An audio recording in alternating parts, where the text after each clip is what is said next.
السلام علیکم ورحمۃ اللہ وبرکاتہ۔ محترم المقام قابل صد احترام دوستو، آج کی ویڈیو میں ہم بات کرنے والے ہیں اور بڑا اہم اور بڑا ضروری مسئلے کے اوپر۔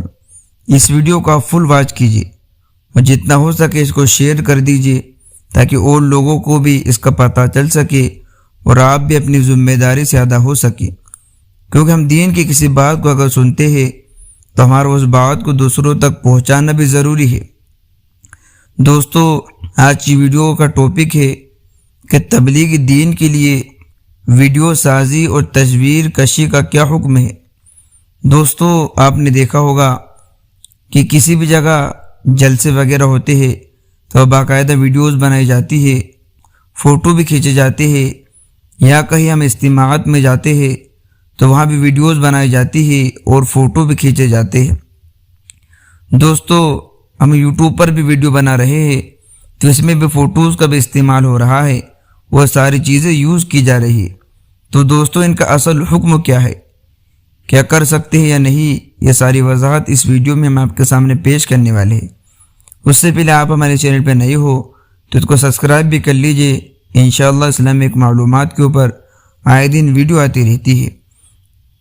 سب سے پہلے دوستو، ایک صاحب کا سوال ہے، وہ سوال بھی آپ اپنے اسکرین پر دیکھ سکتے ہیں اور اس کا جواب بھی ہم آپ کے سامنے پیش کر رہے ہیں۔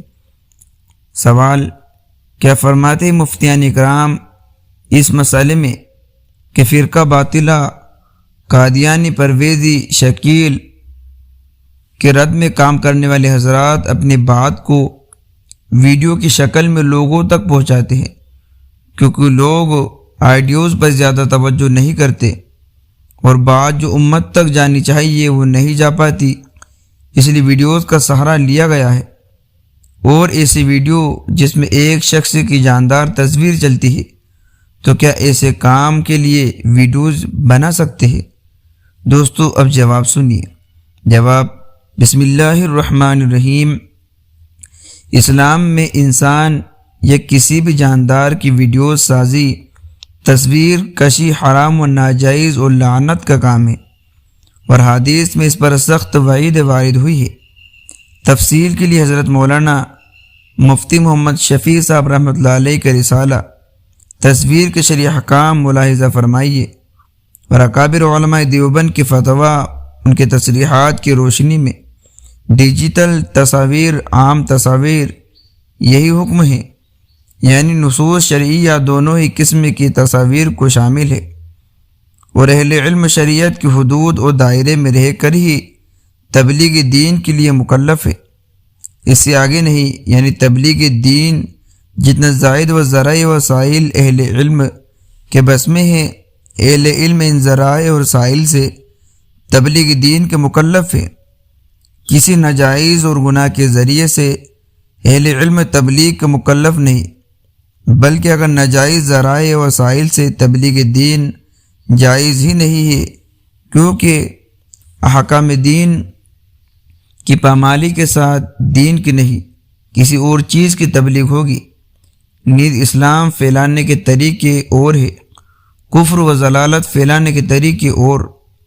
اس لیے دور اول سے اہل حق کی کسی جماعت نے تبلیغ دین کے لیے کوئی ناجائز اختیار نہیں کیا، اس لیے تبلیغ دین کے لیے انسان یا کسی بھی جاندار کی تصویر کشی اور ویڈیو سازی کا راستہ اختیار کرنا جائز نہ ہوگا۔ تو دوستو، یہی تھا آج کی ویڈیو کا مقصد۔ اس میں صاف طور پر کہا ہے کہ آپ ویڈیوز کے ذریعے سے تبلیغ نہیں کر سکتے، آپ ویڈیوز کے ذریعے سے کسی کو کوئی چیز جو بھیجتے وہ بھی ناجائز بتائی ہے۔ لیکن دوستو، آج کے دور کے اندر جو دور چل رہا ہے، اس میں آپ خود سمجھ سکتے ہیں کہ آج کل کتنے علماء حضرات کے بیان آتے ہیں اور بہت سارے لوگ بیانات سن کر اپنی زندگی کو تبدیل بھی کر لیتے ہیں۔ تو دوستو، آج کے دور کے اندر جو ہے کہ یہ کام بہت ضروری ہے، لیکن ہمارے بڑوں کی طرف سے اس کو ناجائز کہا ہے۔ آپ لوگوں کی کیا رائے ہے، ہمیں کمنٹ کر کے ضرور بتائیے۔ ملتے ہیں نیکسٹ ویڈیو میں۔ السلام علیکم۔